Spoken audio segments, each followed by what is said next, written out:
This is another fishing podcast.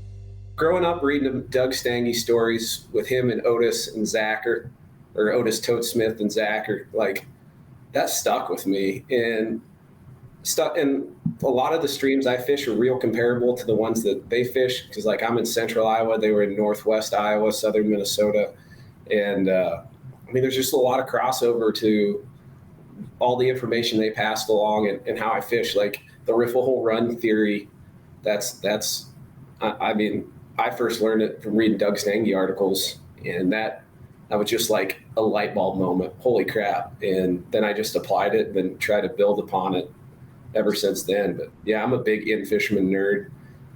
So explain that to people that don't know. Explain that Riffle-Hole-Run theory, because I think if you learn that, if you understand that, you're going to be such a better river fisherman. And by the way, your guiding business is called River Certified, correct? And your social media? Yep, everything's River Certified because I'm not very smart. So if I keep it all named the same thing, I don't have to worry about going one direction or the other with everything. But as far as the Riffle-Hole-Run goes, it's hydrology and geology. Like you have, as water flows over different substrates in a riverbed, it'll flow over a piece where the bottom is mostly rock, and it'll have a harder time eroding away at that. So the water will be shallower, faster, and then it shoots through those riffles and then scours a hole out downstream, and eventually that water reduces in speed, and then you have a run where it's pretty much uniform depth until you hit your next riffle. That's one concept, and it expands beyond that because like you have a bend in the river, and then the current hits that outside bend and also scours out a hole. The holes are where catfish live, in structures where catfish live, because I mean, it's hydrology. Anytime you have water coming across an obstruction or changing rate of flow, it's going to scour. Like if it increases or decreases, it's going to change the depth of the water around it, and catfish relate to all that. I didn't know we were going to get this sciencey on this.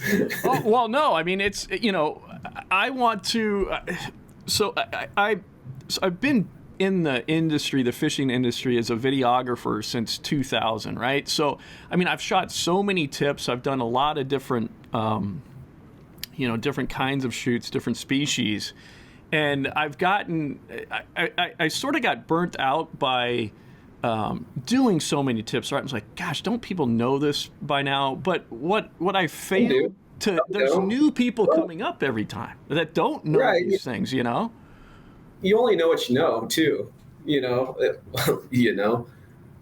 There's some things that seem so obvious to you or me, or we don't know, and then would seem obvious to somebody else. Like, and it's all based on your background and your personal experiences. So, like growing up on small streams, yeah, I feel comfortable there, but then I go fish the Mississippi and Missouri, or the Ohio or Tennessee or any of those giant bodies of water, and they're freaking intimidating. And if you grew up on them, sure, like you have all this background knowledge and understanding of how fish do this, that, or the other thing, but then you go to a small stream and you're like, Although I would argue it's easier to break down a small stream than it is a big river, but the concept, you only know what you know, and that's based on what you grew up doing.